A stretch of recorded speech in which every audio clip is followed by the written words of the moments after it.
Sebelum nonton video yang satu ini, jangan lupa subscribe dan pencet lonceng agar tidak ketinggalan updatean baru dari IDX Channel.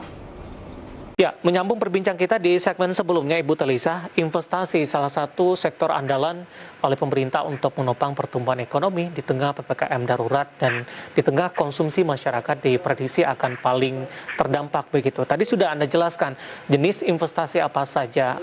Tadi juga sebutkan jenis investasi yang beroperasi sepanjang pandemi yang cukup diuntungkan, kemudian juga ada dari sisi digital. Nah, dari sisi kesiapan seperti apa Ibu Telisa untuk investasi yang ada di sektor ini sebagai penopang ekonomi, Bu?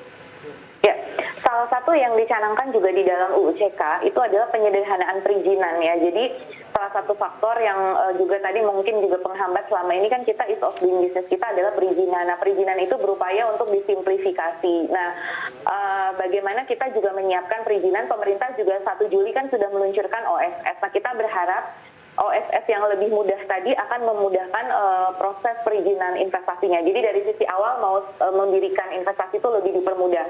Kemudian yang kedua tentu dari sisi insentif perpajakan. Nah, pemerintah pun sudah menyiapkan berbagai macam skema insentif perpajakan untuk sektor-sektor yang akan mendorong ke arah perekonomian kita ya. Kalau misalkan sektor itu kemudian bisa melakukan R&D itu dapat tax deduction, super deduction tax 300%. Misalkan, nah itu kan untuk mendorong agar untuk melakukan investasi ini lebih terakselerasi lagi. Nah, kemudian yang ketiga dari sisi kesiapan SDM.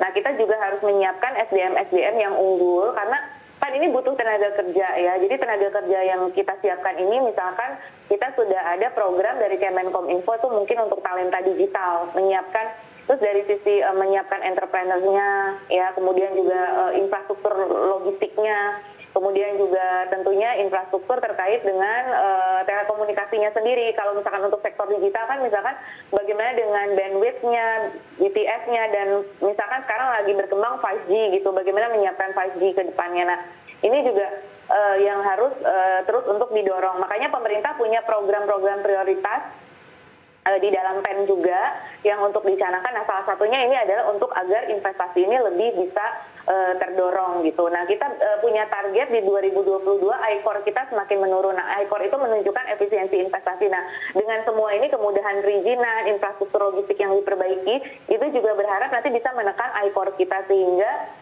cost of investment di Indonesia itu menjadi semakin murah sehingga investor menjadi semakin tertarik untuk berinvestasi di Indonesia seperti itu. Jadi kita sudah ada beberapa perusahaan-perusahaan besar yang menyatakan siap untuk melakukan investasi di Indonesia. Nah, ini mudah-mudahan kita terus, terutama misalkan di mobil listrik juga ya. Sekarang kan energi ramah lingkungan, itu juga mobil listrik menjadi salah satu dan juga industri baterainya ya, beserta dengan industri baterainya. Nah, itu juga akan mendorong investasi di Indonesia, salah satunya yang besar-besar ya kalau kita bicara seperti itu. Baik. Untuk investasi yang besar. Oke, dari sisi persiapan begitu Ibu Telisa, tapi kita butuh untuk jangka pendek Bu di 2021 ini, apakah mungkin terlaksana atau memang sudah berjalan sampai sejauh ini? Ya, kalau OSS kan sudah berjalan, per Juli ini sudah berjalan, jadi cuma waktunya pas banget 3 Juli kita PPKM, 1 Juli OSS. Tapi kan dengan sistem yang online, kegiatan-kegiatan investasi, perizinan itu kan bisa dimudahkan. Nah, kebetulan kan artinya dengan kondisi kita sekarang lagi PPKM kan perizinan investasi masih bisa berjalan.